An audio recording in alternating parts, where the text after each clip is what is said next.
Ден.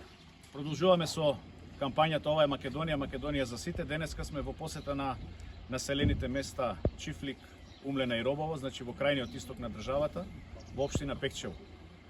Централната власт ги има тотално заборавено овие населени места. Гледате дека воопшто нема никаква инфраструктура, значи подршка за инфраструктурата.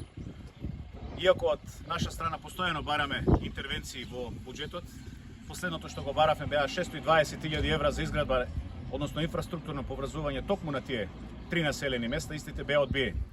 Централната власт наоѓа пари за изградба на 1 километар автопат за коридорот ОСУ, 20 милиони евра, кои што ќе бидат потрошени за провизии за полнење на џебовите на Ковачевски и на Груби, а нема пари за да ги поврза овие три населени места. Токму затоа народот треба да знае дека на следните парламентарни избори треба масовно да излезе и масовно да ги поразиме овие Демократската унија за интеграција и нивните слуги од Социјалдемократскиот сојуз. Тука сме за да кажеме дека не сме сите исти и дека промените доаѓаат. Благодарам.